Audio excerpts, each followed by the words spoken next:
신명기 8장 18절입니다. 다시 한번. 네. 내 하나님 여호와를 기억하라. 그가 내게 재물 얻을 능력을 주셨습니다. 이같이 하심은 내 조상들에게 맹세하신 언약을 오늘과 같이 이루려 하심이라. 자, 이 말씀 뭐냐 외워버리는 거죠. 네, 하나님께서 재물 얻을 능력을 주시는 그 이유를 명확하게 이같이 하심은 이렇게 말했어요. 이같이 하심은 내 조상들에게 맹세하신 언약을 오늘과 같이 이루기 위해서 누구에게는 재물 얻을 능력을 준다는 거예요. 그 부분에 대해서 공부를 한번 해보는데요. 자, 역대하 말씀 한번 봐보십시다. 역대하 32장. 그러면 누구한테 재물을 주셨는가 한번 봐볼게요. 자, 역대하 32장.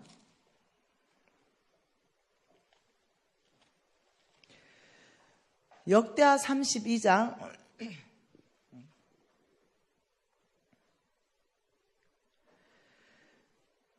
27절 같이 한번 읽어볼게요. 히스기야가 역대하 32장 27절이에요. 히스기야가 부와 영광이 지극한지라 이에 은금과 보석과 향품과 방패와 온갖 보배로운 그릇들을 위하여 찬고를 세우며 곡식과 새 포도주와 기름의 산물을 위하여 창고를 세우며 온갖 짐승의 외양간을 세우며 양떼의 우리를 갖추었다. 다시 말하면 27절에 히스기야가 얼마나 부와 영광이 지극했는지를 설명하고 있습니다. 은금, 보석, 향품, 방패, 온갖 보배로운 그릇들을 창고마다 꽉 찼다 이 말입니다. 히스기야는 창고마다 보화로, 금은 보화로 꽉 찼다. 그리고 곡식도 꽉 찼다 창고마다 이 말입니다. 그 이유를 설명합니다. 왜 이렇게 히스기야가 큰 부를 가질 수 있었는가? 그게 이유가 29절에 나옵니다. 같이 읽어볼게요. 29절 양떼와 많은 소떼를 위하여 성읍들을 세웠으니 이는 하나님이 재산을 심히 많이 주셨습니다. 이는 그에게 하나님이 재산을 심히 많이 주셨습니다. 여러분, 하나님은 재산을 주시는 분이십니까? 예, 하나님은 저와 여러분에게 재산을 주시는 분이십니다. 그것도 심히 많이 주시는 분이십니다. 우리가 이해해야 됩니다. 하나님이 또 축복한 사람, 그냥 간단하게 한번 또 찾아봅시다. 창세기 26장. 창세기 26장.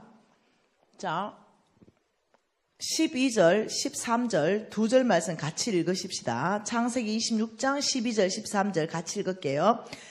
이삭이 그 땅에 농사하여 그 해에 100배나 얻었고 여호와께서 복을 주심으로 그 사람이 창대하고 왕성하여 마침내 거부가 되었다. 마침내 하나님이 복을 주심으로 마침내 그는 거부가 되었다. 여러분, 솔로몬은 어때요? 예, 여러분, 성경 전체 안에서 욥은 어때요? 하나님은 성경 안에서 내가 복줌으로 마침내 그 사람이 거부가 되었다, 복받았다 이런 말이 꽉 차 있다는 거죠. 그런데 여러분은 복 안 받고 싶어요? 받고 싶죠. 나는 요즘 7조 원 프로젝트를 지금 가동했습니다. 우리 기업을 통해서 7조 원 버는 프로젝트를 지금 가동 중인데 나중에 7조 원이 들어오면 그때 간증 또 하겠습니다. 네, 지금은 프로젝트 진행 중입니다. 그러니 마침내 거부가 되고 싶잖아요. 네, 이유가 있죠. 마침내 거부가 되어야 되는 이유가 있습니다. 우리가 또 보겠습니다. 신명기 8장 18절 또 보겠습니다. 신명기 8장 18절 또 봅니다. 내 하나님 여호와를 기억하라. 그가 내게 재물 얻을 능력을 주셨음이라. 자, 하나님이 재물 얻을 능력을 주셨음이라 이같이 하시면 이유를 이제 설명합니다. 그렇게 재물 얻을 능력을 주시는 이유는 지금 히스기야에게 재물 얻을 능력을 주시는 이유는 야곱, 이삭, 아브라함에게 재물 얻을 능력을 주셨던 이유는 하나님이 솔로몬에게 재물 얻을 능력을 주셨던 이유는 하나님 욥에게 다 성경에 나오는 재물 얻을 능력을 주시는 그 이유는 이같이 하시는 이유는 내 조상들에게 맹세하신 언약, 하나님이 뭔가는 맹세를 했다는 거예요. 그 언약을 오늘 이루어야 되기 때문에 너희들에게 누군가에게는 재물 얻을 능력을 줘야 된다, 이런 뜻이에요. 그러니까 지금 하나님이 하신 그 언약에 내가 포함되어 있는가? 하나님이 그 맹세하신 그 언약에 내가 그 재물 얻을 능력의 반열에 포함되어 있는가? 이걸 성경 안에서 한번 밝혀보자는 거죠. 창세기 12장 말씀으로 가보십시다.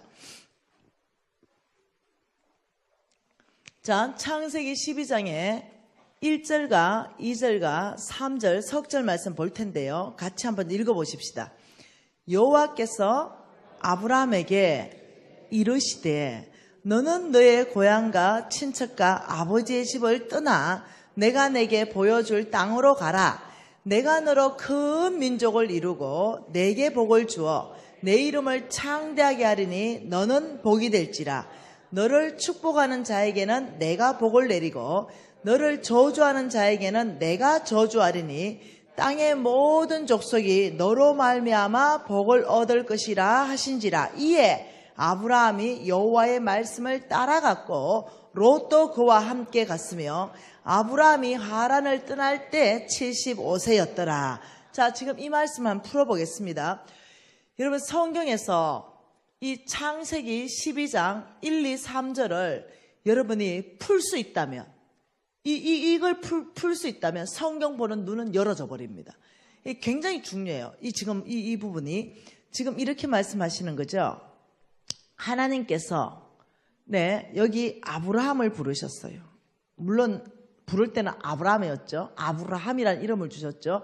자, 이 아브라함을 부르시고 하나님은 지금 아브라함을 어디로 보내시냐면 이쪽, 여기가 어디냐면 온 땅입니다. 맞나요? 이쪽, 이게 온 땅인데요. 실질적으로 하나님 보낸 것은 가나안 땅입니다. 가나안 땅. 이 가나안 땅으로 먼저 보내는 거죠. 자, 뒤에 보이는가요?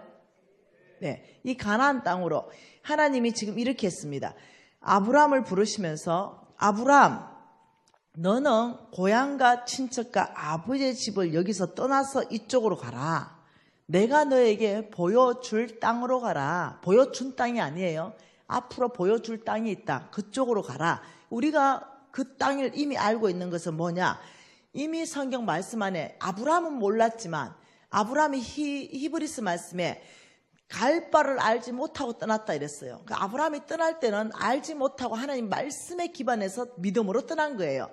근데 우리는 이미 알고 있는 것이 그 땅이 가나안 땅이라는 거죠.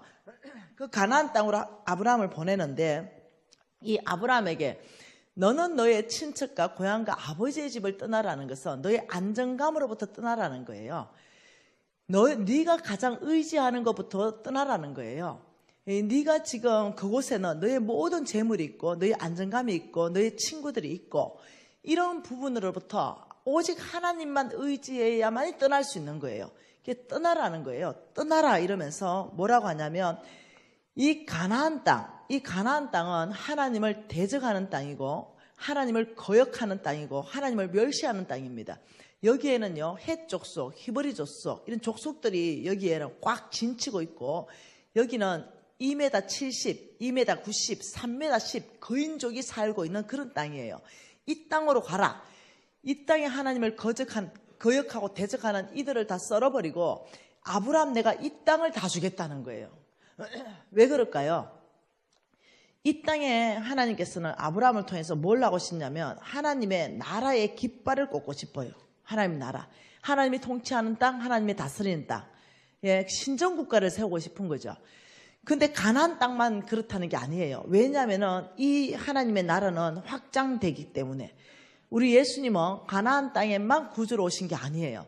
온 땅에 열방의 구주로 오셨습니다. 그러니 처음에 가나안 땅에 하나님의 나라의 신정국가의 깃발을 꽂지만 지금은 이 조선이라는 땅까지 이 한국이라는 땅까지 복음이 왔다는 거예요. 아브라함을 하나님이 첫 선택자로 아브라함 내가 너를 복 주겠다.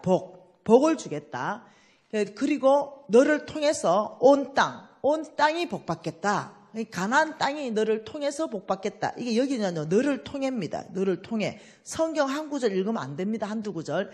아브라함을 통해서 온 땅이 복받겠다. 이 복이 뭐냐는 거죠. 이 온 땅이 받아야 되는 복. 이 복이 뭐냐는 거예요. 하나님과 여기 이제 아브라함하고 언약을 합니다. 아브라함. 여기에 언약이 있습니다. 언약.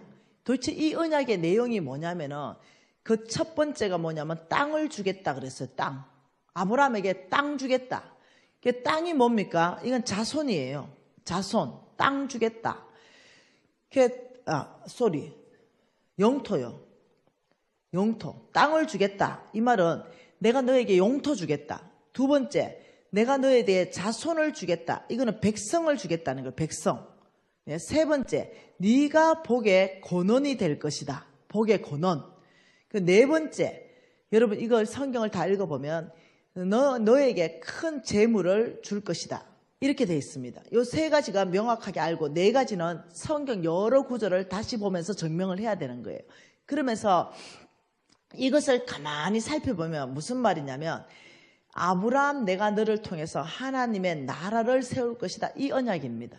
그러니까 여러분 나라를 구성하는 3요소는 뭐냐면 땅입니다. 영토가 있어야 되고 두 번째는 그의 백성이 있어야 됩니다. 세 번째는 주권이 있어야 됩니다. 하나님이 주권자입니다. 하나님이 통치하는 거죠. 이 세 가지가 있어야만이 하나님의 나라를 세울 수가 있습니다. 그래서 하나님은 이 아브라함에게 이 영토를 주면서 여기에 하나님의 나라를 세우겠다는 겁니다. 여기에 하나님의 나라를 세우는 데 있어서 아브라함 네가 필요한 거 있으면 다 얘기해라 이 말이에요.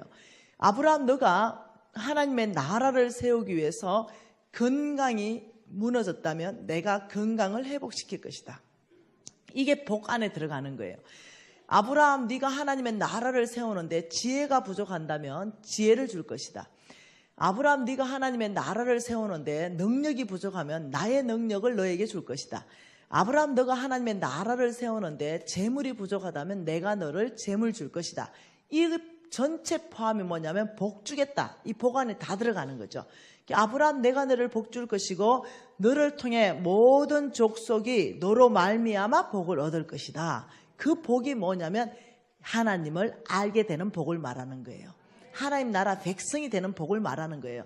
아브라함 너는 이 가나안 땅에 가서 하나님의 나라를 세워라 이 복인데요. 이때 이 언약이 보통 언약이 아닙니다. 자, 창세기 17장으로 한번 가보십시다.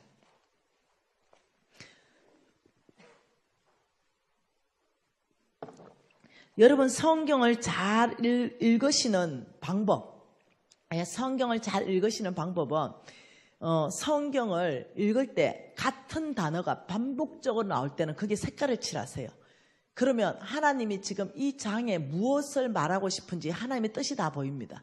같은 단어 반복. 자, 17장에 하나님이 무엇을 말하고 싶은지 우리가 한번 읽어볼게요. 17장 1절에 아브라함이 99세 때에 여호와께서 아브라함에게 나타나 그에게 이르시되 나는 전능한 하나님이라 너는 내 앞에 행하여 완전하라. 2절에 내가 내 언약을 나와 너 사이에 두어 너를 크게 번성하게 하리라. 이때 내 언약은요 창세기 12장에 내가 너를 복주고 너를 통해 온 땅이 복받겠다 이 언약을 말하는 겁니다. 그 언약을 나와 너 사이에 두어 너를 크게 번성하게 하리라. 4절에 보라 내 언약이 너와 함께 있으니 너는 여러 민족의 아버지가 될 것이다. 6절에 내가 너로 심히 번성하게 하리니 내가 내게서 민족들이 나게 하며 왕들을 내게서부터 나오게 하리라. 하나님 뭔 말하고 있나요 지금? 7절 같이 한번 읽습니다. 7절 내가 내 언약을 나와 너 및 내 대대 후손 사이에 세워서 영원한 언약으로 삼고 내 후손의 하나님이 되리라. 좀 눈치채죠? 하나님이 지금 뭔 얘기하고 싶어요? 언약, 내 언약, 내 언약. 반복적으로 나오는 게 내 언약. 내가 내 언약을 너와 너 대대 후손 사이에 세운다. 지금 이렇게 말하는 거죠. 하나님께서 이 언약이 있는데 너와 너 대대 후손 사이에 세워서 내가 이것을 영원한 언약, 일반 언약이 아니고 이걸 뭐라고 앞에? 영원한 언약이다. 이 말은요, 예수님이 다시 오실 때까지 유효한 언약이다. 없어지지 않는 언약이다. 이 말이에요.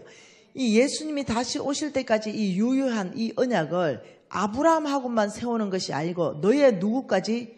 후손, 자손까지도 대대로 세우는 언약이다. 근데 아브라함의 후손이 많잖아요. 이스마엘도 있고 이삭도 있고 사라 죽고 또 장가 갔어요. 애 또 낳았어요. 그러니 아브라함의 후손 중에도 누구를 통해서 이 언약이 흘러가는지 한번 보자는 거죠. 그러면서 8절에 뭐라 했냐면 내가 너와 내 후손에게서 가나안 온 땅을 주어 영원한 기업이 되게 하고 나는 그들의 하나님이 되리라. 또 9절에 너는 내 언약을 지키라. 또 10절에 너희와 너희 후손 사이에 지킬 내 언약이니라. 또 11절에 이것이 나와 너 사이의 언약의 표정이니라. 또 13절에 내 언약이 너의 살에 있어서 영원한 언약이 될 것이고 또 14절에 내 언약을 배반하였다. 끊임없이 말하는 게 내 언약. 하나님이 하신 그 언약을 끊임없이 반복적으로 말하잖아요. 19절 같이 읽습니다. 19절 아브라함이 이르시되 하나님이 이르시되 아니라 내 아내 사라가 내게 아들을 낳으리니 너는 그 이름을 이삭이라 하라. 내가 그와 내 언약을 세우리니 그의 후손에게 영원한 언약이 되리라. 답이 나왔죠? 네, 후손 중에도 특별히 누구요? 이삭과, 하나님은 아무나 세우는 게 아니라 이삭과 내가 세울 것이고 이삭의 후손에게 영원한 언약이 될 것이다. 그러면서 21절에 내 언약은 이삭과 세우리라. 그러니까 하나님께서 이 엄청난 언약, 하나님이 하신 영원한 언약은 뭐냐면은 온 땅에 하나님의 나라를 세울 수 있는 이 놀라운 특권, 이것은 아무나 되는 것이 아니라 아브라함 너의 후손 중에도 특별히 이삭이다. 이렇게 말했어요. 여러분 이스마엘이다. 이건 이거예요. 육신적이다. 내 능력, 내 힘, 내 지혜, 내 방법으로 낳은 아들이 이스마엘이에요. 그러니까 오늘날에도 이스마엘의 계보로 있는 사람이 있고 이삭의 계보가 있어요. 여러분 지금 교회 나온다고 다 이삭의 계보가 아닙니다. 여러분 교회 다 나온다고요. 이런 말하면 또 뭐라 할라. 여러분 교회 다 나온다고 천국 가는 거 아니에요. 네, 예수를 믿어야 천국 가요. 교회 나오면 종교인으로도 나올 수가 있어요. 믿음 없이. 그 얘기가 아니에요. 지금 이 말은 이거예요. 이 이삭의 후손이다. 이 말은 이스마엘의 후손으로 산다. 이 말은 내 힘을 의지하고 내 능력을 의지하고 내 방법대로 사는 거예요. 이것은 오늘날도 이스마엘의 후손이에요. 여러분이 교회에 나와도 그 사람은 이스마엘의 후손이에요. 근데 이삭의 후손이라는 것은 내 방법으로 안 돼요. 왜요? 사라에게서 자식을 태어나게 하는 것은 하나님의 능력입니다. 오직 하나님의 능력만 가능하기 때문에 이삭의 후손이다. 이 뜻이 무슨 말이냐면 오직 믿음으로 사는 사람. 이 후손, 믿음으로 사는 사람, 하나님을 의지하는 사람, 하나님의 능력이 필요한 사람, 오직 하나님이 나의 아버지가 되는 사람, 하나님이 나의 힘이 되고 하나님이 나의 방패가 되고 하나님이 나의 자랑이 되는 사람, 이런 사람은 이삭의 계보라는 거예요. 오늘날 지금 우리 안에서도 이스마엘의 계보가 있을 수 있고 이삭의 계보가 있을 수 있다는 거예요. 근데 하나님의 약속은 그 이스마엘 계보로는 흘러가지 않는다는 거예요. 이삭의 계보로 흘러가는데 분명히 여기 보세요. 칠판을 보면 이 아브라함 자리, 이 아브라함 자리에 아브라함이 소천하셨다는 거죠. 이 아브라함이 소천하셨는데 여기 이삭이 들어갔다는 거죠. 여기 이삭이 들어갔는데 여러분 잘 알다시피 이삭도 여기 소천하셨어요. 그런 이 자리가 지금 비어 있다는 거예요. 그런데 아브라함하고 끝난 언약이 아니라 영원한 언약이라고 했단 말이에요. 예수님 다시 오실 때까지 이 언약은 없어지지 않는다고 한단 말이죠. 그러면 오늘날 이 이삭의 후손이 도대체 누구냐는 거예요. 누가 하나님의 그 큰 축복, 내가 너를 복줄 것이다, 너를 통해 온 땅에 하나님의 나라를 세우게 할 것이다, 이 언약은 없어지지 않는 언약이다. 한번 보세요. 갈라디아서 말씀으로 볼 수 있습니다. 갈라디아서 3장 29절 말씀으로 우리가 볼 수가 있어요. 갈라디아서 3장 29절 한번 같이 읽어볼까요? 너희가 그리스도의 것이면 이랬어요. 여러분, 너희가 그리스도의 것이면 이 뜻이 이겁니다. 여러분, 예수 그리스도가 여러분의 구주이십니까? 오늘 아멘 한 사람은 그리스도의 것이 되는 거예요.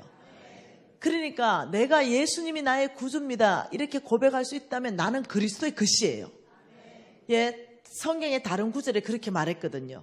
예수를 주로 구주로 영접하고 예수를 주라고 고백한다면 너희들은 그리스도의 것이 되었느니라 이렇게 했거든요. 그러니까 우리가 예수가 나의 구주입니다 아멘입니다 하면 우리가 그리스도의 것이기 때문에 곧 아브라함의 자손이요 약속대로 유업을 이을 자니라. 이게 보통 말이 아니에요.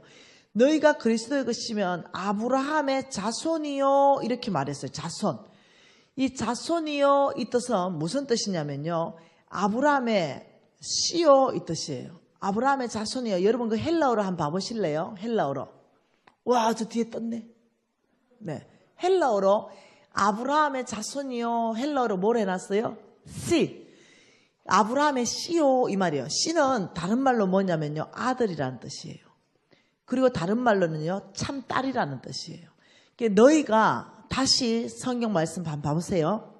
3장 29절 너희가 그리스도의 것이면 곧 아브라함의 자손, 아브라함의 아들이요 아브라함의 딸이요. 약속대로 누가? 하나님이 약속한 약속대로 유업을 이을 자. 유업을 이을 자. 여러분 이거 무슨 뜻인지 알죠?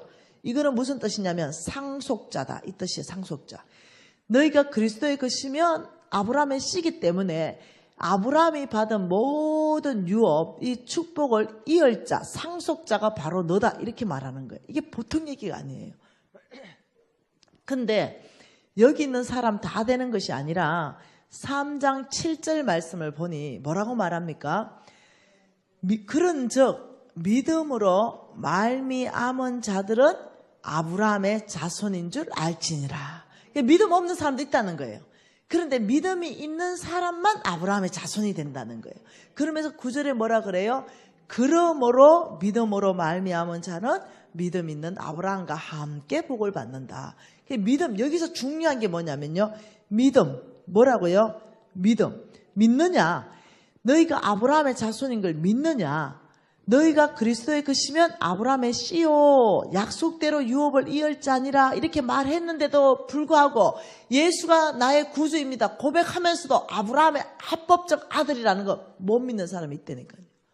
하나님께서는 바로 너가 아브라함의 아들이고 바로 너가 아브라함의 딸이기 때문에 이 믿음만 있으면 아브라함과 함께 이 복을 받는다고 말해도 이건 못 믿는 거죠. 이걸 믿으면 역사는 일어나기 시작하는 거죠. 이걸 믿으면 어떤 일이 일어납니까? 이 일이 일어나는 거죠.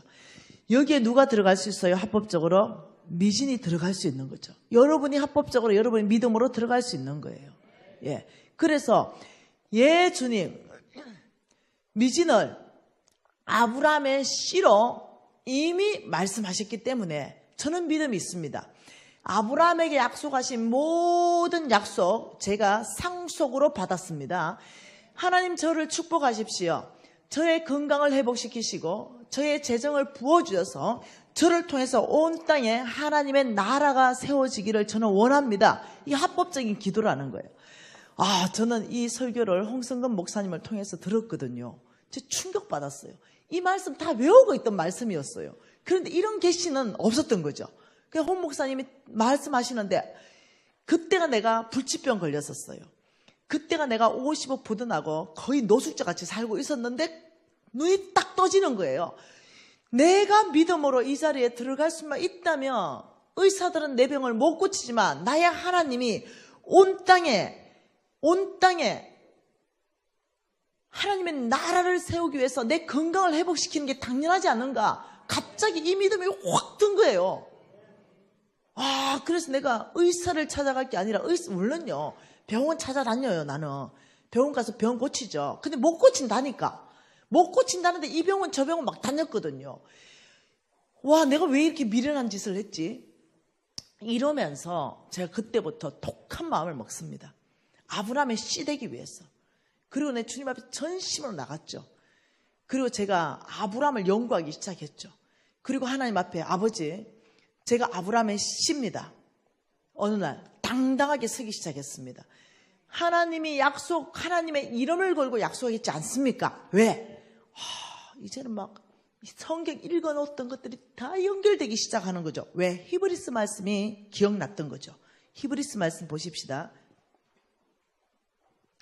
히브리서 6장 13절 13절 14절 볼 건데요. 이 말씀이 기억난 거죠. 같이 읽을까요? 하나님이 아브라함에게 약속하실 때를 가리켜, 이때 하나님이 약속하실 때가 언제냐면 창세기 12장 1, 2, 3절 그 약속하실 그때를 가리켜서 그때 맹세할 자가 자기보다 더 큰 이가 없으므로, 자기보다 더 큰 이가 없으므로, 그래서 자기를 가리켜서 맹세하여 이르시되, 자기 이름을 걸었다는 거예요. 하나님 전능자의 이름을 걸고 맹세하여 이르시되 내가 반드시 복주고 복주며 너를 번성하게 하고 번성하게 하리라. 할렐루야. 네, 그게 하나님의 존재가 누굽니까? 전능자. 그분은 전능자요. 그분은 신실한 자입니다. 그 전능자의 이름이 걸려있는 이 맹세의 언약, 이것이 뭐냐면 내가 너를 복주고 너를 통해 온 땅에 하나님의 나라를 세울 것이다. 나의 이름이 걸린 맹세의 언약이다. 이래서 여러분이 이 말씀을 듣고 다시 한번 가보면 신명기 8장 18절을 가보면 이해가 된다는 거죠. 내 하나님 여호와를 기억하라. 그가 내게 재물 얻을 능력을 주셨습니다. 이렇게 하는 이유가 아브라함하고 이미 내 이름을 걸고 맹세로 보증하되 너의 조상들하고 내가 약속하신 그 언약을 이루어야 된다. 그 내가 너를 복주고 너를 통해 하나님의 나라를 세우는데 내가 내 이름을 걸고 맹세로 보증하여 내가 언약으로 세웠다, 이 말이에요. 여러분 하나님 누구십니까? 민수기 23장 19절에 뭐라고 말합니까? 민수기 23장 19절. 하나님은 사람이 아니시니 거짓말을 하지 않으시고 인생도 아니시니 후회가 없으시도다. 어찌 그 말씀하신 바를 행하지 않으시며 하신 말씀을 실행하지 않겠느냐? 하나님은 누구신가? 신실하신 분이시다. 하나님, 당신은 당신의 이름을 걸고 맹세로 보증하는, 그것은 거짓말도 아니고 실행하지 않으시는 것도 아니라는 거죠. 저 말은 나는 반드시 내가 한 말을 실행할 것이다, 이 말이에요. 하나님의 신실하신 성품을 나타내는 구절이에요. 네. 그러니 제가 얼마나 흥분하겠어요. 그래서 제가 게임을 끝냈습니다. 제가 매일 주님 앞에 나가서 기도했던 게 뭔지 아십니까? 주님 살려주십시오. 목숨을 구걸했습니다. 주님 살려주십시오. 주님 빚 50억 갚게 해주십시오. 내 기도 제목은 내 생명 연장해 주십시오. 그리고 50억 아버지 갚게 해주세요. 근데 게임 끝내기로 결정했습니다. 나 이제 이거 기도 안 한다. 내가 누군지를 머리로 깨닫는 게 아니고 심장으로 알아버렸어요. 그래서 생명 기도 더 이상 안 한다. 나는 비전으로 간다. 나를 통해서 온 땅에 하나님의 나라를 세운다 했기 때문에 나는 그 나라를 세울 것이다. 이러면서 제가 교회를 100개를 짓기로 했습니다. 그리고 아프리카 아이들 5,000명을 먹이기로 결정했습니다. 교회 100개 지을 때까지는 안 죽겠지. 담대해졌어요. 내가 아브라함의 씨인데 온 땅에 하나님의 나라를 세우는데 나를 축복한다고 약속하신 분은 하나님이시다. 전능자 하나님이시다. 그분이 내 병을 고치겠지. 그리고 아프리카의 5,000명 아이를 먹이려면 일단 빚 50억은 갚아야 되지 않겠나, 이런 생각이 드는 거죠. 담대해졌어요. 어느 날 이 딱 두 가지 기도 제목 따고 아버지 마음대로 하세요. 네. 저는 아브라함의 씨로 교회 100개 짓기로 헌신했습니다. 저는 아브라함의 씨로 5,000명의 아이를 먹이기로 저는 헌신했습니다. 이제는 내일 주기도 죽는다 하면 아버지 부르세요. 아버지 손 낼 겁니다. 왜냐하면 저는 내가 내를 알아요. 하면 한다는 성질. 근데 불치병은 고쳐졌죠. 교회 100개 다 지었죠. 그리고 5,000명이 아니라 140개국 아이들에게 우리 제품으로 영양을 무상으로 공급하고 있죠. 하나님께서 더 놀랍도록 하셨죠. 그래서 100개 다 짓고 난 다음에 내 제자 중에 재승이와 택순이라는 애가 있습니다. 갑자기 그 애들이 교회를 1000개를 짓고 싶다는 거예요. 그러더니 서성님 이 1000개 짓는데 동참하세요. 이래버리는 거예요. 난 100개로 끝났었는데. 그래도 여러분, 온 땅에 교회 없는 곳에 저희들이 교회를 짓거든요. 그러니까 한 1,000만 원, 2,000만 원이면 충분히 교회를 지어요. 그러니까 100개 지으면은요, 돈이 그렇게 많이 들지 않아요. 네. 근데 1,000개, 이래 보니까 1,000만 원짜리 1,000개 지어도 돈이 100억이야. 근데 얘가 선생님 여기 동참하십시오. 이래 버린 거예요. 그래가지고 지난달에 1개 지었습니다. 동참해가지고. 그러면 네 반 땅, 내 반 땅에서 짓자, 이제 계속. 이러면 다시 시작됐습니다. 그래서 한 달에 1개, 일주일에 1개, 매일 1개씩 지어야 1,000개씩 지을 수 있다. 그래서 2년 후부터 매일 1개씩 짓자. 이렇게 한 거예요. 지금 나는 매일 지을 수 있지만 야가 못 지어. 그래서 1,000개 지금 다시 도전했습니다. 여러분, 제가 이 뭔가가 풀어졌다는 거예요. 왜 이렇게 할 수 있었냐? 왜 이렇게 할 수 있냐? 저는 정말 막 어려운 이 어떤 이 노숙자 같은 이런 삶을 살았거든요. 근데 연결되는 거예요. 말씀이 한번 보실래요? 하나님께서 내가 너무 배가 고파가지고 거의 아사 직전에 있었습니다. 그 돈 많을 때는 사람들이 그렇게 나한테 와가지고 이제 붙더니 내 거지 대뿐이가 싹 다 갚버리대요. 여러분, 돈 있을 때 밥이라도 먹고 살 때 옆에 있는 사람들, 그 사람들 진짜 아니야. 네. 그 사람들 언제 내 벨치할지 몰라. 네. 내가 전화해도 받지도 않아. 교회 집사인데. 혹시라도 빈대 붙을까봐. 혹시라도 노숙자 됐다 소리 되는데 혹시라도 짐 싸들고 저거 집 안방에 건너방에 올까봐 아예 안 받아. 한 번은 내가 진짜 도와줬던 얘만큼은 나를 배신하지 않는다. 왜? 내가 사업체를 부흥시키는데 내가 내 자본으로 해줬거든요. 물론 걔가 나중에 부자 돼가 갚았죠. 그렇지만 내가 그게 몇 억을 들여서 사업체를 다 만들어줬다는 거예요. 걔만큼은 날 배신하지 않겠다 싶어가 그 집에 쌀 한 대 얻으러 갔는데요. 저건 뭐 없다더라. 딸이 나와가. 그 다음 날도 없다 그러고 나중에 알고 보니 저것만 집에 있더라. 이게 사람이에요. 그 우리 주님이 나는 사람의 속을 친히 아니 내 몸을 의탁하지 않는다. 참. 내 슬프더라 슬퍼. 내 인생이 슬퍼. 내 어째 이래 잘못 살았나 싶은 거예요. 이런 상황에서 여러분 더 슬픈 일은 그게 아니에요.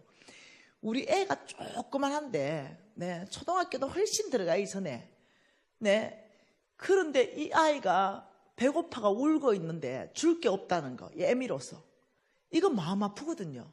그래서 어떻게 해요? 물이라도 먹여야 되고 배고프다고 또 울 때 줄 게 없는데 그런데 내가 삼겹살이 먹고 싶다는 거. 아가 지금 배고파가 울고 있는데 애미가 돼가지고 이거 뭐 손가락을 베어가지고 피라도 먹여야 될 판국인데 그게 아니라 애는 애고 나는 난 거야. 삼겹살이 먹고 싶은 거죠. 이게 더 슬퍼. 근데 내가 주님 앞에 주님 어째 인간이 이렇습니까? 어째 인간이 애가 지금 배고파서 지금 울고 있는 이 아이를 놓고 내가 삼겹살 먹고 싶다는 생각이 드는 것 자체가 고통입니다. 근데 안 없어져. 이 생각이 일주일 지나도. 그래서 내가 너무 심각해서 주님 앞에 갔습니다. 여러분, 하나님은요 우리에게 재물을 주실 때 어떻게 주시냐? 이 땅의 재물을요 약속이라는 형태로 주십니다. 약속. 하나님의 재물은요 어디에 있냐면 이 땅에 없습니다. 하나님이 약속이라는 걸로 주고 이 땅에 나의 끝 되게 한다는 거예요. 먼저 그 나라와 그 의를 구하라. 그리하면 먹을 거 입을 거 마실 거 다 줄게. 이런 식으로. 그게 약속이죠. 네가 이 땅에서 먼저 그 나라와 그 의를 구하면 그러면 나는 너에게 먹을 거 줄게. 이게 약속이라는 거죠. 이런 식으로 오는 거예요. 그러니까 아버지, 난 너무 고통스러워요. 삼겹살 먹고 싶은 생각 다 없애주세요. 일주일 지나도 안 없어지고, 그리고 애는 굶고 있는데 저 집에 가가지고 식당에 취직해가지고 밥 남는 거 가져와서 끓여서 먹이고, 이제 이런 상태가 된 거예요. 그러는 중에 또 설거지 못해가 쫓겨나고, 물 틀어놓고 설거지하다 쫓겨나고, 이제 이런 일이 발생하는 거죠. 그래가지고 내 식당 밥 먹기 별로 안 좋아해요. 내 식당에 들어가서 설거지하는 사람으로 취직했는데 다라이가 3개가 있어요. 첫 번째 다라이에 퐁퐁 풀어져 있어요. 그 놈은 닦아가지고 옆으로 딱 던지고 여기서 한 번 더 던져가 거기서 건지더라고요. 아주 미끄러운 게 그대로 있는데. 그래가 내가 딱 물 털어가지고 거기서 뽀닥뽀닥 씻었죠. 그러다 쫓겨났죠. 그래가지고는 너무 이제 배고프는데 어느 날 하나님 앞에 한없이 우는데 하나님이 삼겹살을 주셨어요. 우리 하나님은 삼겹살도 주시는 분이세요. 신명기 말씀으로 주셨어요. 안 볼까요? 신명기 12장 20절 말씀입니다. 하나님께서 저에게 삼겹살 주셨어요. 같이 읽습니다. 내 하나님 여호와께서 내게 허락하신 대로 내 지경을 넓히신 후에 내 마음에 고기를 먹고자 하여 이르기를 내가 고기를 먹으리라 하면 내가 언제나 마음에 원하는 만큼 고기를 먹을 수 있으리니, 그 기도하는데 이 말씀 한 절을 딱 주시는 거예요. 지금 이렇게 말하는 거예요. 지금은 딸아 삼겹살 먹을 때가 아니라 때. 지금은 삼겹살 먹을 때가 아니고 하나님이 너의 지경을 넓히실 때이다. 이렇게 딱 말씀하는 거예요. 그러면서 뭐라고 했냐면 네가 마음에 고기가 먹고 싶다고 생각만 해도 네는 마음에 원하는 만큼 고기를 먹게 될 것이다. 이 약속을 딱 주신 거예요. 지금은 밀려서 못 먹어. 지금은 이제 고기 줘도 안 먹어. 오늘도 목사님이 강사님 밥을 안 드신대. 나는 이제는 뭐 밥 먹는 거에 관심도 별로 없어. 지금은 원하면 소고기 트리플 A로 재놓고 먹을 수 있어. 하나님 제 약속을 진짜 지켜주셨어요. 그런데 그때 하나님이 딸아 때가 있다. 지금은 고기를 먹을 때가 아니라 너의 지경을 넓힐 때다. 명확하게 다시 말하면 네 마음의 비전이 작다는 거예요. 네 마음의 폭이 작다는 거죠. 그러면서 너는 지금 너의 지경을, 하나님 뭐라 그랬습니까? 정확하게 읽으세요. 내 하나님 여호와께서 내게 허락하신 대로 내 지경을 넓히신다. 그래서 내가 얼만큼 허락하셨는가? 하나님이 내 지경을 얼마만큼 허락하셨는가? 이걸 성경 안에서 봐야 되는 거예요. 그래서 제가 찾기 시작했죠. 창세기 12장에서 찾았어요. 창세기 12장에 아브라함이 집을 떠나가지고 마침내 5장 하반절에 가나안 땅에 갔어요. 그래서 창세기 13장으로 오니까 2절에 뭐라 그럽니까? 아브라함에게는 가축과 음이 풍부하였습니다. 너무 풍부하니까 6절에 뭐라 그래요? 그 땅이 그들이 동거하기에 넉넉하지 못하다. 그러니까 너무 부자가 돼가지고, 여러분 잘 아시는 말이에요. 조카 롯에게 제안합니다. 네가 우하면 내가 자하고 네가 자하면 내가 우할게. 네 앞에 온 땅이 있으니 네가 먼저 선택해 가라. 아브라함은 마음 넓은 사람이에요. 우리 같으면 어떻게 해요? 조카에게 내부터 좋은 땅 고르고 그 다음 네 가라 이럴 거 아니에요. 근데 이 아브라함은 그렇게 부자가 되고 조카 롯하고 이제 헤어집니다. 그게 14절입니다. 같이 읽을게요. 롯이 아브라함을 떠난 후에 여호와께서 아브라함에게 이르시되 너는 눈을 들어 너 있는 곳에서 북쪽과 남쪽과 그리고 동쪽과 서쪽을 바라보라. 보이는 땅을 내가 내 자손에게 주리니 영원히 이르리라. 17절에 너는 일어나 그 땅을 종과 행어로 두루 다녀보라. 내가 그것을 내게 주리라. 얼마만큼? 내 하나님께서 내게 허락하신 대로 내 지경을 넓히신 후에 네가 고기를 먹고자 이러면 이렇게 말했단 말이에요. 그 나는 아브라함의 씨란 말이에요. 아브라함의 씨 나에게 얼마만큼 허락하셨는가? 동서남북을 바라봐라. 바라보는 만큼 줄 것이고 종과 행어로 다녀봐라. 다니는 만큼 그 땅을 줄 것이다. 이렇게 딱 말씀하는 거죠. 내 하나님 여호와께서 내게 허락하신 만큼 무제한이라는 거죠. 네가 바라보는 만큼이라는 거예요. 어느 한국 안에 가다 놓은 게 아니에요. 그래서 제가 바로 이걸 찾고는 어디로 갔냐? 제가 바로 63빌딩으로 갔어요. 63빌딩. 올라가서 내가 봤는데 서울도 다 안 보여. 서울도. 안 되겠어. 이 서울을 품어서는 안 되겠어. 내가 어떻게 할까? 뭔가 내가 믿음으로 하고 싶은데 뭘 어떻게 해야 되지? 내가 아브라함을 실었어. 하나님은 이렇게 무제한적으로 바라볼 수 있도록 해주셨는데 그래가지고 제가 취직했습니다. 그래가지고 바로 돈 벌어가지고 비행기 티켓 값만 딱 벌었어요.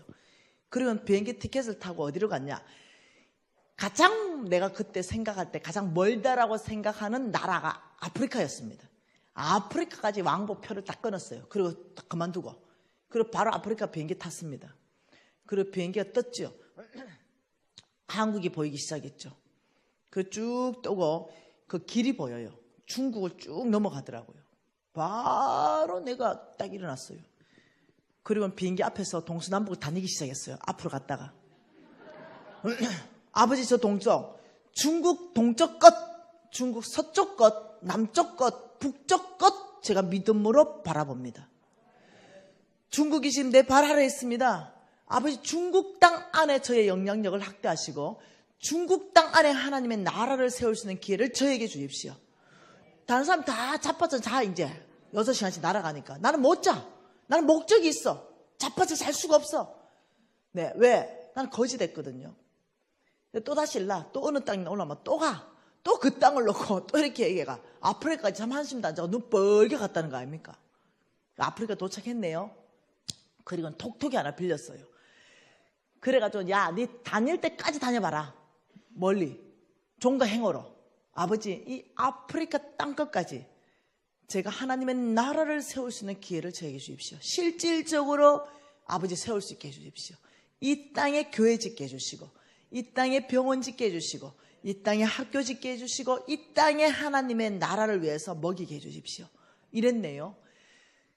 그리고 돌아왔는데 뭔가 아주 대박이 터질 것 같은 가슴 터질 것 같은 뭔가 있는 거죠. 왜? 하나님의 말씀은 그대로 되니까. 근데 15년 동안 아무 일도 일어나지 않았더라. 여러분 이해되세요? 분명히 뭔가 큰 일이 일어날 줄 알았는데 15년 동안 아무 일도 일어나지 않는 것 안에서의 나의 어려움, 고통. 왜 안 되지? 여기에 대한 좌절, 절망 이런 게 제 안에 찾아오는 거예요. 그때마다 제가 기억했던 말씀이 히브리서 말씀입니다.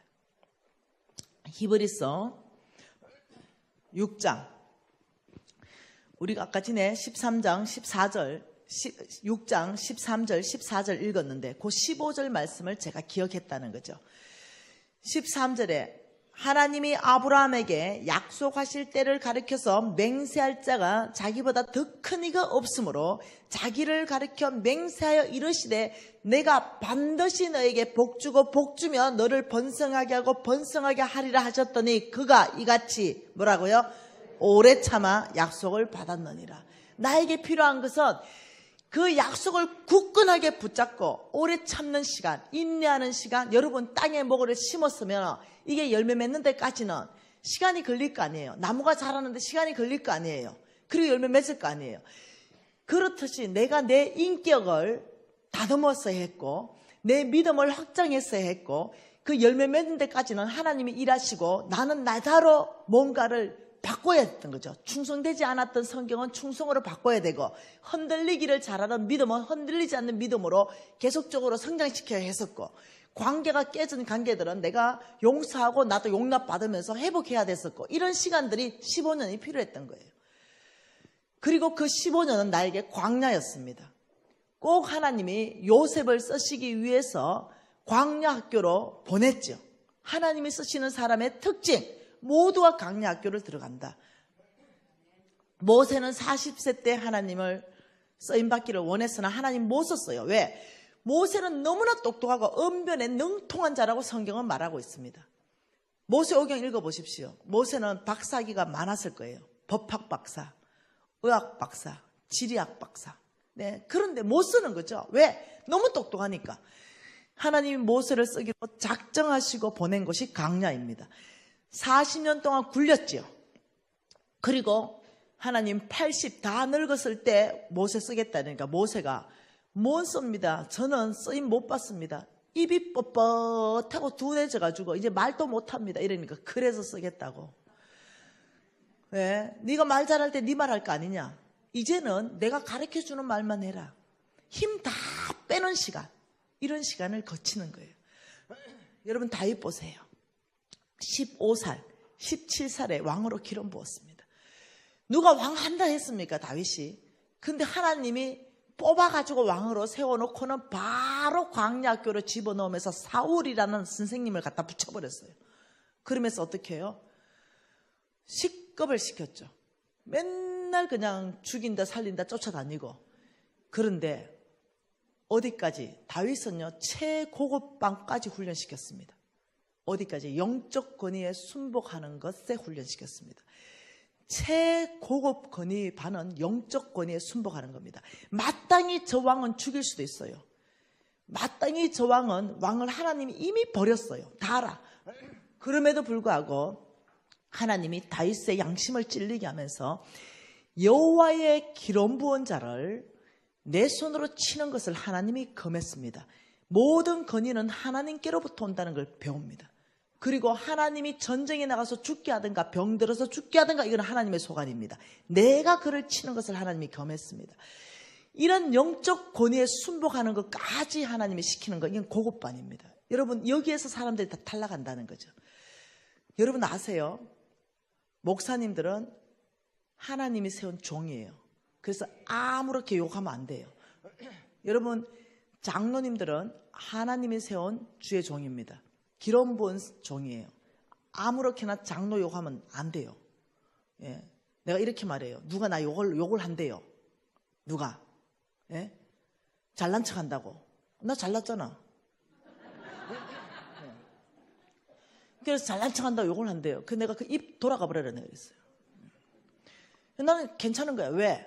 하나님이 나는 기름 부었다 생각하거든요. 하나님이 기름 부어서 장로로도 쓰고 주의 종으로도 쓴다고 생각하거든요. 그래서 누가 욕한다고 나는 별로 신경 안 써요. 누가 나한테 일러줘. 간사님 진짜 간사님은 오해가 누가 욕한다. 괜찮아. 입 돌아갈 거야. 간사님 그래도 해명해야 돼. 해명할 거 없어. 하나님이 나를 증명하시고 그 사람이 오히려 잘못될까 봐 내가 그게 더 걱정이다. 걱정하지 말아라. 여러분 이해하셔야 돼요. 하나님이 날 병들어 죽게 하든지 하나님이 날 전쟁에 가서 죽게 하든지 하나님이 쓰시는 종은 하나님이 알아서 할 거예요. 그냥 주님 앞에 가서 기도해야 되지 그걸 오만데 떠버리면 안 된다는 거예요. 이게 최고급반을 통과하게 하시는 겁니다. 여러분 아시죠? 네, 모세 아시죠? 모세 밑에 이렇게 두 라인으로 미리암, 이거는 아론. 자 여기서 미리암, 밑에 아론, 밑에 모세. 어떤 구조입니까? 이거는 가정의 건의 구조입니다. 이거는 사역의 건의 구조고. 만일 모세가 실수했어요. 실패했죠. 와, 이방 여자를 데리고 와서 그 난리를 쳤는지 모르겠어요. 예. 그러니까 미리암이 뭐라고 말했냐면 성경에 보니까 이렇게 말했어요. 모세를 비방했더라. 이렇게 해서 비방이라는 말은요. 훈계했더라. 가정 건의 안에서 누나가 모세를 훈계했으면 아무 문제 없었어요. 가정 안에서. 그런데 비방이라는 것은요. 모세를 직접적으로 훈계한 게 아니라 바깥에 가지고 나가서 그 이스라엘 민족한테 막 입을 가지고 했다는 거예요. 이게 비방이에요. 그 하나님이 이빠이 받았죠. 왜? 모세를 세운 하나님을 멸시하는 게 되니까. 그래서 3명 불러가지고 문둥병은 미리암한테 나눈 거예요. 이게 여러분이 뭔지 알아야 됩니다. 하나님은 최고급반을 통과하게 할 때는 영적 권위에 순복하게 하십니다. 이 다윗은 그 영적 권위에 순복하자 말자, 물병만 가져오고 날자 어떤 일이 발생했냐? 패스. 그리고 바로 왕이 됩니다. 그 이후로는 바로 왕이 돼요. 오랜 동안 훈련받는데 그 최고급반을 통과하게 되었죠. 여러분 요셉 보세요. 요셉은 꿈을 꿨습니다. 이미 리더의 꿈, 하나님으로부터 온 꿈이에요. 근데 걔는 채색 옷을 입었어요. 채색 옷을 입고 특권의식이 있는 애입니다. 하나님 쓰고 싶어도 못 써요. 왜? 특권의식이 있고 채색 옷을 입고 이랬기 때문에. 그 꿈을 주자마자 하나님께서는 광야학교를 집어넣어서 교실, 웅덩이라는 교실을 갖다 집어넣었어요. 그리고 선생은 10명의 정탐꾼을 붙였죠. 교과 과목은 두려움입니다. 이 광야학교에 그래가지고 거기서 또 끄집어내더니 두 번째 학교 보디발 장군 집에 그것도 안방. 두 번째는 노예상인. 그죠? 노예로 팔려갔네요. 노예로 팔려가니까 이런 무대에다가 올려놨어요. 요셉은. 물건이니까. 옷 홀랑 벗겨서. 물건 입찰하세요. 그게 사람들이 왔죠. 상인들이. 우리 명태 하나 골라도 아가미를 까보고 눈을 뒤집어보고 신선한가 살은 탱탱한가 눌러보듯이 물건이에요. 요셉은. 그래서 옷 다 벗겨졌죠. 이게 뭐겠어요? 자기의 특권의식을 다 포기해야 돼요. 모든 것들 안에서 이 요셉을 포기시키는 거예요. 그리고 물건으로 팔려갔습니다. 그리고 세 번째 학교로는 이 보디발 장군의 안방이 교실이고 선생은 보디발 장군의 마누라입니다. 감옥은 거룩함. 근데 통과 잘했는데도 왕의 제수들만 갇히는 또 감옥에 집어넣어버려요. 어떻게 생각하세요? 점점점 요셉은 떨어지는 것 같죠? 그러나 하나님은 그렇게 해야만 요셉이 요셉 되는 거예요. 이 광야학교 있을 때 하나님께 다룸받기 시작하면은 놀랍도록 사람이 바뀌면서 하나님께 쓰임받는 사람으로 바뀌는 거죠. 그 광야학교, 지금 여러분도 하나님이 쓰시기 위해서는 반드시 그런 광야학교를 지나게 하시는데 왜 나만 이렇게 고통을 주고 왜 신랑이 저렇게 나를 어렵게 하는지 이런 식으로 계속 반응하면 성장 안 일어납니다. 하나님이 쓰시는 모든 사람은 학교가 있고 선생이 있고 감옥이 있습니다. 주로 가정이 교실입니다. 주로 남편이 선생이고 자식이 선생이에요. 감옥은 인내함, 용서함, 용납함, 그래도 사랑하는 거, 뭐 이런 거. 주로 그래요. 이것을 교실이라고 이해하게 되고 이걸 나에게 선생으로 붙였고 나를 성숙시킨다는 이 시선이 있으면 사람은 돌파가 일어납니다. 근데 끊임없이 왜 나만 이래 되면요 10년 생활에 똑같아요. 20년 생활에도 똑같습니다. 하나님께 쓰임받는 사람으로 성장 못합니다. 왜? 끊임없는 문제에 집중하니까. 끊임없는 문제에 집중해서 성장이 안 일어나니까. 그런데 저는 배웠죠. 우리 홍성근 목사님을 통해서 배웠습니다. 지금 내가 광야학교 어느 교실에 있고 어떤 선생님을 하나님이 붙여주셨고 어떤 과목으로 나를 성장시키는가 날마다 그것을 기억하라 그랬어요. 그래서 저는 달라지기 시작했죠. 이 광야학교 15년이 필요했던 거죠. 내 하나님 여호와께서 내게 허락하신 대로 내 지경을 넓히는데 15년이 필요한 거죠. 좁아져 있는 마음은 넓혔어야 됐고 원망하든 왜 원망이 없었겠어요. 내가 50억 부도냈을 거면 내 돈을 띠먹고 간 놈들은 또 얼만큼 많겠어요. 그 놈들에 대해서 내가 막 내 눈에 잡히게만 해봐라. 내 성격에 또 내가 머리털을 다 뽑아본다. 이렇게 안 했겠어요. 날마다 내 돈을 떼먹고 가는 그 놈을 좀 잡아야 내가 돈을 받을 건데 여기에 사로잡혀 있는 거죠. 그 놈을 좀 잡아야 내가 이 지금 망한 여기에서 돌파할 수 있는데 그 놈도 망했어. 줄 힘도 없어. 그런데도 그 놈 좀 잡아야 돈이 나오는데 이런 생각이 잡혀있으니까 돌파를 못하고 끊임없는 그 자리를 도고 있는 거예요. 근데 하나님은 기도만 하면 용서해라. 그 놈도 망했다. 용서해라. 근데 용서가 안 되는 거예요. 왜? 이미 정신력이 연약해 있기 때문에 저놈이 아니었으면 내가 이래 안 망하는데 저놈 때문에 망했잖아. 남을 원망하는 거예요. 자기 연민에 빠져 있고 와 하나님이 나를 사랑하지 않나? 이러면서 막 하나님까지 원망하고 와, 정죄감. 내가 뭔 죄를 져가지고 내가 이 고생을 하지. 막 이렇게. 건강하지 않는 반응이 내 안에 다 있는데 여기서 하나님이 나에게 재물을 부을 수가 없는 거예요. 그래서 15년의 시간 안에 하나님이 저를 트레이닝하기 시작했습니다. 물 빠지는 시간. 모든 것 주님 앞에 내려놓는 순간. 무슨 사건이든 주님의 주권 앞에 내가 항복하는 시간. 그리고 용서하는 시간. 그리고 풀어주는 시간. 그리고 하나님이 나를 얼마나 사랑하는지 내가 알게 되는 시간. 이런 시간이 빨리 왔으면 좀 좋겠어요. 미련해가지고 15년이나 그 훈련을 받습니다. 그리고 하나님이 나한테 이렇게 말했죠. 하나님이 내게 허락하신 대로 내 지경을 넓히신 후에 네 마음의 고기를 먹고자 이러면 얼마든지 원하는 만큼 먹여줄 것이다. 아, 그날은 왔다는 거죠. 15년이 지나고 하나님은 내 사업의 문을 열기 시작했죠. 놀랍도록 하늘의 문이 열려서 뭐 위에서부터 복을 쏟아붓는 것처럼 열리기 시작했죠. 하나님이 전 세계 안에서 바이어들이 오면 내만 이뻐하는 것 같아요. 네. 아, 이 집의 물건도 좋고 우리 물건도 좋은데 우리 거를 가져가겠다니까. 그 마음을 주장하고 움직인 이가 하나님인 거예요. 아, 이런 일들이 막 일어나기 시작하죠. 그러면서 교회 100개를 다 짓게 하시는 거예요. 5,000명의 아이 뿜 다 먹게 하시는 거야. 이제는 140개국 아이들. 중국, 여러분, 중국 역사상 이 종교 서적이 중국 공산당원의 허락이 받은 게 없어요. 가장 통제하는 것은 공산당은 원래 언론입니다. 책들. 그런데요, 공산당의 눈을 다 막아버려가지고 내 왕의 재정이 정식 출판 허가를 받아버렸어요. 그 중국 전역으로 뿌려져 버렸습니다. 이해되나요? 하나님이 행하시는 일이 너무너무 놀라운 거예요. 너무너무. 정말 무식하고 정말 실패자이고 정말 그냥 실패자와 그냥 정말 실패자로 그냥 끝나는 그런 인생이었어요. 그런데 말씀 안에서부터 어떻게 해야 돌파가 일어나는가? 내 하나님 여호와를 기억하라. 그가 내게 재물 얻을 능력을 주시는 분이시고 내가 보기에 옳은 사람한테 주겠다. 왜? 온 땅에 하나님의 나라를 세우기 위해서 아브라함하고 약속하신 이 약속을 내가 지켜야 된다. 너는 아브라함의 씨라는 거예요. 그리고 내가 너에게 축복할 수 있도록 너는 축복의 통로를 만들어내라는 거예요. 내가 너를 축복하고 너를 통해서 온 땅에 하나님의 나라가 세워지도록 하라는 거죠. 여러분, 왜 여러분에게 재물 주십니까?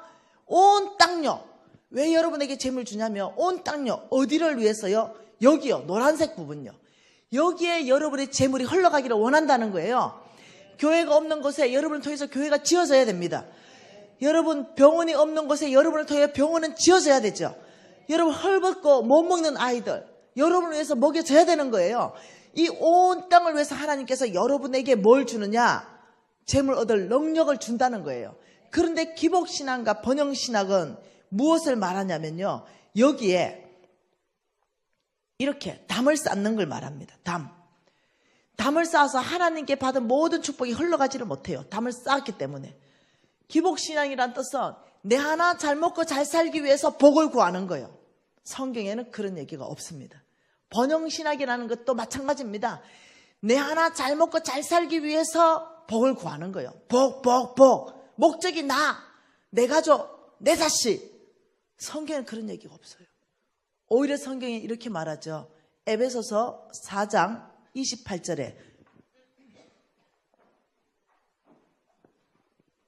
옛날에 돌아다닐 때 우리 친구 엄마들이 우리를 덩어리를 패면서 이렇게 말했습니다. 야, 이것들아, 공부 좀 해라. 공부 좀.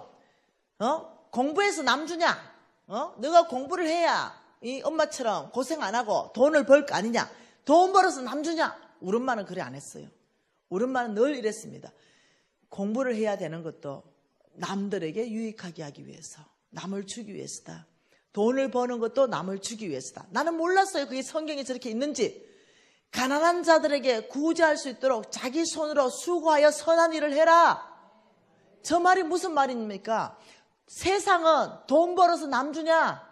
근데 우리 하나님은 돈 벌어서 남 주라. 돈 벌어서 남 주냐? 우리 하나님은 돈 벌어 남 주라. 이 말이에요. 가난한 자들에게 줄 수 있도록 네가 돈 벌어라. 이 말이에요. 저 말이. 저것을 다른 말로 바꾸면 아예 남 주기 위해서 돈 벌어라 이거예요. 성경 전체 안에서는 네 하나에 집중되어 있지 않습니다. 왜 아브라함의 씨에게 하나님이 재물 얻을 능력을 주냐면 온 땅의 가난한 자들에게 너희들이 나를 대신해서 그들에게 주라는 거예요. 그러기 위해서 하나님은 누군가에게는 하나님이 재물 얻을 능력 이같이 하시면 아브라함에게 맹세하신 언약을 이루기 위해서다. 그래서 하나님은 오늘도 재물 얻을 능력을 받을 사람을 준비시키는 거예요. 저같이 부족한 사람을 통해서 여러분을 준비시키는 거예요. 저는 명확하게 알고 있는 게 있습니다. 저는 꿈을 꿨죠. 3분의 사람이 나를 따라오라 그랬죠. 그래서 저는 따라갔습니다. 그런데 아주 큰 강을 지났는데 수많은 사람들이 고구마 밭에서 고구마를 캐고 있었습니다. 근데 고구마가 이 팔뚝만한 고구마들을 동서남북 끝도 없이 캐고 있었죠. 근데 이 3사람이 계속 따라오라 했는데 가니까 아주 찌글찌글하고 작은 밭을 날 데려갔습니다. 너에게 할당된 밭은 이 밭이다. 너의 밭이니 여기서 너는 고구마를 캐라 그랬어요. 근데 저는 싫다 그랬죠. 큰 밭 주세요. 번듯한 밭 주세요. 좋은 밭 주세요. 아니라는 거죠. 여기가 너의 밭이다. 여기서 고구마를 캐라. 그래서 제가 입이 대빨라 나와서 고구마를 캤어요. 그런데 내 밭의 고구마는 주먹만 하고 아주 뗀뗀한 게 올라오는 거예요. 그래서 제가 한가마니 반을 캤는데 그 3분이 이렇게 말했어요. 너는 이 고구마를 가지고 빨리 좋은 땅에 심어라. 이 좋은 땅에 심으면 너는 지금 이 캔 고구마가 씨고구마다. 지금 네가 캔 이 고구마 여기에서 네 눈에 보이는 동서남북 끝도 없이 펼쳐진 고구마 밭, 이 고구마 밭을 네가 얻게 될 것이다. 그 너무 생생한 꿈이에요. 제가 그 꿈을 나중에서야 이해하게 되었죠. 어느 작은 교회를 갔습니다. 오랜 시간이 지났죠. 그 작은 교회를 갔는데 저는 이미 유명해졌죠. 여러분, 저는 부산에서 수영로 교회에서도 여러 번 집회 오라 했습니다. 제가 가지 않았어요. 시간이 안 맞아서도 못 갔고, 순복음 교회도 마찬가지입니다. 저는 이제까지 제 인생에 교회 사이즈를 보고 간 적이 없어요. 그 이유는 무엇 때문에 그랬냐면 하나님이 말씀하셨어요. 그때 그 작은 교회를 갔는데 하나님이 내가 어머 이 교회 진짜 작네 이런 생각을 했는데 하나님이 저한테 그때 씨고구마 밭을 다시 보여주면서 이 교회가 작냐? 여기 앉아있는 사람 중에 씨고구마가 있다. 이렇게 말씀하셨어요. 그래서 깜짝 놀랐어요. 하나님은 교회 사이즈를 건물로 보고 있지 않다는 것. 그때 저한테 깊이 말씀하셨어요. 그리고 하나님이 교회가 크다고 말하는 것은 이 교회의 성도들의 비전을 말하는구나. 이걸 알았어요. 여기에 지금 교인들이 20명도 안 됐거든요. 여기에 지금 동서남북 끝도 없이 열매 맺을 고구마, 씨고구마가 앉아있다 이렇게 말하는데 아버지의 뜻을 내가 다 알게 되었어요. 그리고 이후로 너는 기도하고 오라는 데를 다 가지 말고 내가 보내는 데를 가라. 거기는 반드시 씨고구마가 있다 이랬어요. 그리고 저는 지금 울산 제일교회에 와 있습니다. 전 제 눈은 다르다는 거죠. 여러분하고. 여러분 교회가 작다고 느끼시지 않는다는 거죠. 아무리 큰 교회라도 저는 그게 큰 교회라고 느껴지지 않아요. 저는 제 인생에 작다고 제가 대충 강의하고 크다고 열심히 강의한 적이 없어요. 내 컨디션 안에서 저는 제 에너지를 다 쏟아부어 왔어요. 이제까지.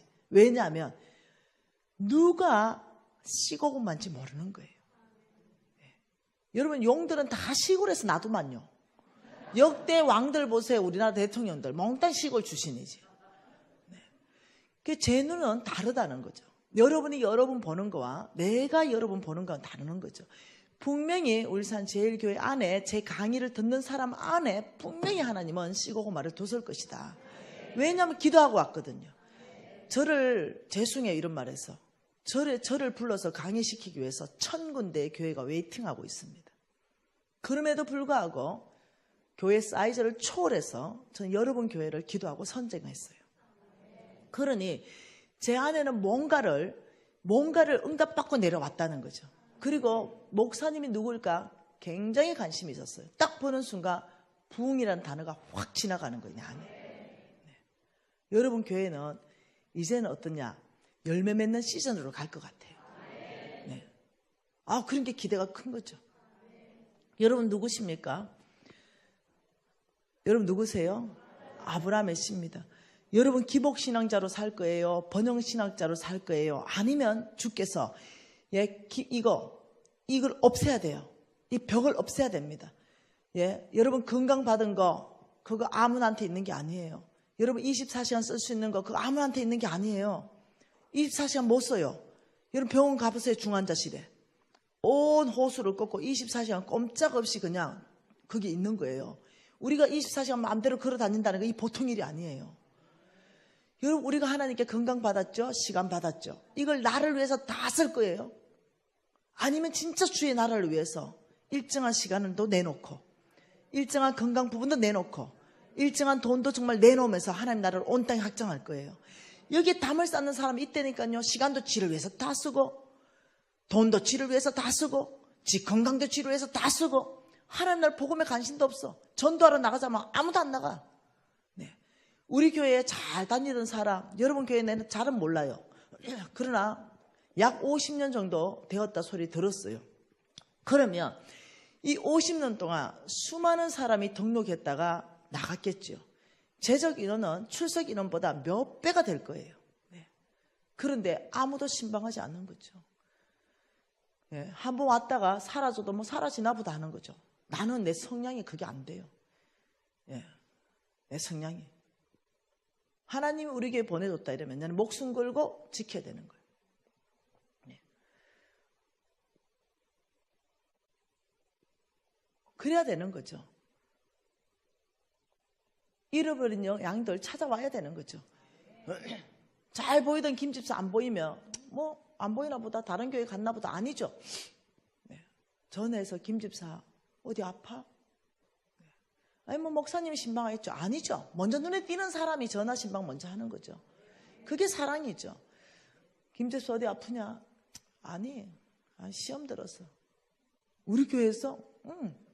시험 들었다는 사람, 그 사람은 거의 시험을 준 장본인일 가능성이 가장 높아요. 그런데 시험을 들었다잖아요. 그럼 무조건 그냥 믿어주는 거예요. 다른 얘기 하지 마세요. 시험 들었다 하면서 다른 얘기 되면요 욕이 나와. 당짓고 이래요. 그러지 말고 그렇구나. 마음 아팠다. 바로 주제 바꾸세요. 밥이라도 먹었냐고. 그래서 밥 못 먹었다 그러면 죽이라도 그냥 한 통 사주고 힘내라고.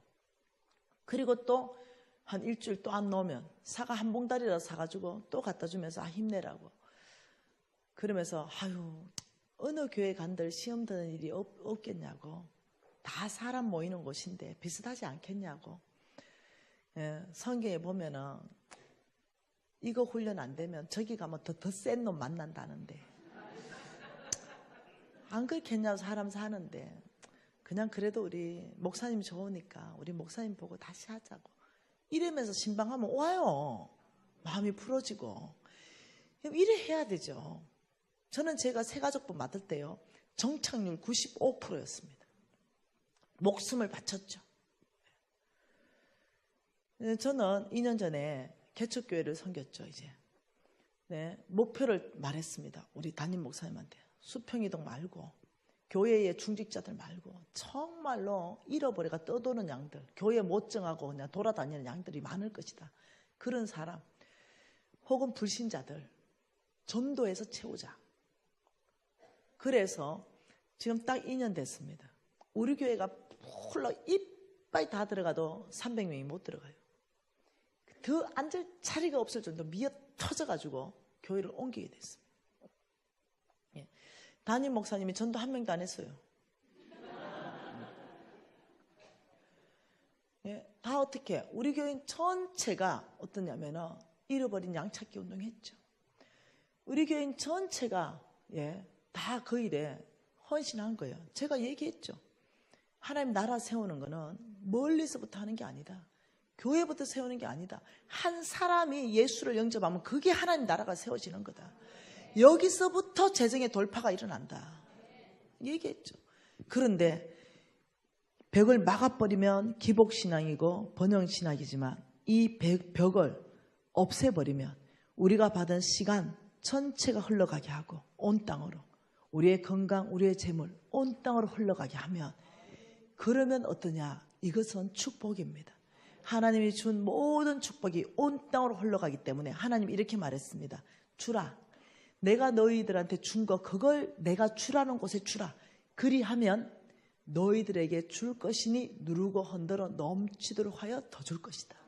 우리 하나님은 우리가 주면 더 주시는 분이에요. 왜? 그게 하나님 아버지가 뜻이기 때문에 온 땅에 하나님의 나라를 세우는 게 아버지의 뜻이기 때문에 그렇기 때문에 우리가 주면 줄수록 우리가 사랑을 주면 줄수록 하나님 우리에게 사랑을 채워주시는 거예요. 이해되시나요? 여러분 저는 여러분 교회가 이번 이 재정 부흥 집회를 통과하면서 눈이 열어지고 정말 새로운 부흥을 맞이해서 딱 2배 될 때 한 번 더 오고 싶습니다. 여러분 교회가 2배 될 때 그때는 저 혼자 오는 게 아니라 나의 스승님, 존경하는 우리 스승님 홍승근 목사님하고 함께 듀엣 집회로 하고 싶어요. 왜냐하면 주께서 이 교회에 대해서 사랑하는 마음을 부어주시고 이 담임 목사님 딱 보는 순간 부흥이라는 단어를 확 주시는 거예요. 이 교회를 통해서 왜 부흥시키려고 하실까? 하나님 뜻이 있다는 거예요. 하나님 이 교회를 통해서 열방 안에 하나님의 나라를 세우고 이 울산 땅 안에 하나님의 영향력을 행사하는 교회로 하나님 쓰시고 싶은 계획이 있는 거죠. 여러분 성결교단 울산에서 죽 쏘는 게 아니고 여러분 한번 해보세요. 다시 한번 울산 안에서 성결교회가 힘을 쓰다 이렇게 여러분 교회가 새로운 역사를 한번 열어보세요. 여러분 4일 동안 마음문을 여십시다. 어떤 헌금 문제가 아니라 내 인생을 걸고 우리 가족의 문제고 우리 자녀들의 문제입니다. 우리 통성으로 기도하고 싶은데요. 한 가지 기도를 말합시다. 아버지 이 놀라운 말씀을 나의 심장에 새겨주십시오. 날마다 이 말씀이 기억나게 하시고 이 말씀의 메시지가 나를 사로잡게 하십시오. 아버지 이 하나님의 말씀 앞에 내가 항복하게 하십시오. 아버지 말씀 앞에 순복하게 하십시오. 아버지 놀라운 아브라함의 씨에 대한 믿음이 제 안에 확고하게 정립될 수 있도록 은혜를 베풀어 주시옵소서. 4일간의 부흥 집회를 통하여 새로운 아버지의 세컨 찬스를 얻게 해주십시오. 통성으로 기도하시겠습니다.